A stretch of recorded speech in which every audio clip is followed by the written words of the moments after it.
Today it's difficult to imagine that not so long ago Belarus was not even a presidential republic, but now it's a de facto dictatorship with a permanent ruler. How did this happen, and how did Belarus turn into a dictatorship? Since gaining independence, Belarus has been proclaimed as a parliamentary republic headed by the Supreme Council with Stanislav Shushkevich. Nevertheless, in 1994, a new constitution was adopted, according to which the post of president of the country appears, and the country becomes a parliamentary presidential republic. The adoption of the new constitution of Belarus was the first step towards dictatorship. Soon the presidential elections were held, in which Alexander Lukashenko, who advocated an alliance with Russia and promised to restore the economy, won by a fairly large margin. The next step on the way to dictatorship was a referendum initiated by Lukashenko a year after his election. It was not without pressure, so despite the fact that the majority of deputies supported the referendum, some of them protested. As a result, these deputies were forcibly expelled from parliament and then beaten. The importance of the referendum was not only that Belarus moved closer to Russia. The referendum gave the president the opportunity to dissolve the parliament, which significantly expanded the rights of Lukashenko. And again, the referendum, by which again Lukashenko was able to strengthen his power despite opposition from the parliament. There were even attempts at impeachment, but the referendum still passed, and the constitution was subsequently changed. The result was the destruction of the Supreme Council and the formation of the National Assembly instead. The president receives the right to appoint and dismiss ministers, as well as judges and prosecutors. This referendum was condemned by many Western countries, as they considered it illegal and falsified. The establishment of a dictatorship does not happen without the elimination of its political enemies. Belarus is no exception. So in fact, at first, the main opposition in the country began to disappear. In 1999, former associates of Lukashenko, Gonchar, Krasovsky and Zakharchenko, who began to oppose his rule, disappeared. The disappearance of Belarusian journalists has become not uncommon.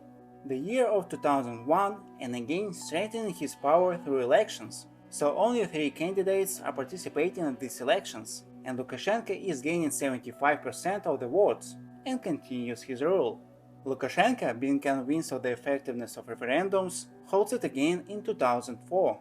This referendum allowed Lukashenko to hold the post of president as long as he wanted and lifted restrictions on the maximum number of consecutive terms. Before the referendum, Lukashenko could have had no more than 2 terms as president. Elections are held in Belarus in 2 years. Lukashenko retains power and gains 82% of the vote. This event caused a storm of indignation among people. Protests began, which did not last even a week. The protest was suppressed, and the power was preserved. These actions were condemned by Western countries, but Lukashenko did not react much to them. From that moment, Lukashenko's power remains virtually unshakable and unlimited, despite rare speeches by citizens and condemnation from the United States and the European Union. In the last elections in 2020, Lukashenko also won, gaining 80%. The main competitor in this election was Svetlana Tikhanovskaya, the wife of Sergei Tikhanovsky, the main and most popular opposition figure at that time. He was detained at a rally 3 months before the presidential elections in Belarus. A criminal case was initiated against him for violence against a policeman.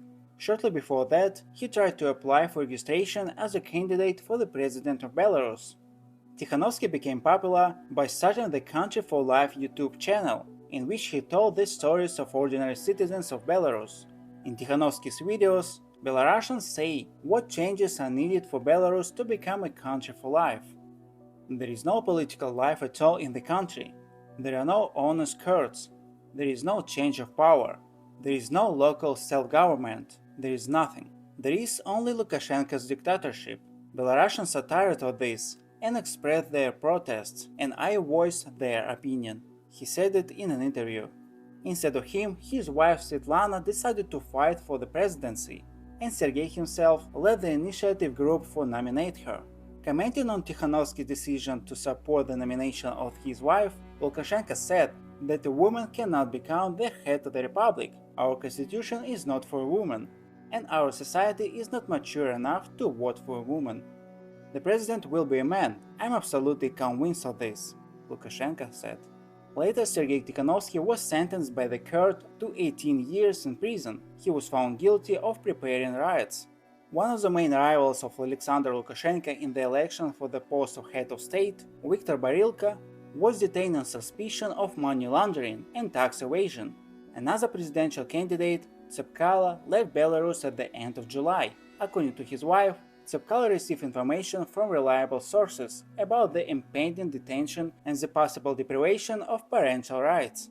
Due to the non-registration of the main candidates, the campaign of headquarters of Babarilka, Tsepkalo and Tikhanovskaya were united and came out in support of a single candidate, Svetlana Tikhanovskaya. After the announcement of the preliminary official results, mass protests began in many cities of Belarus.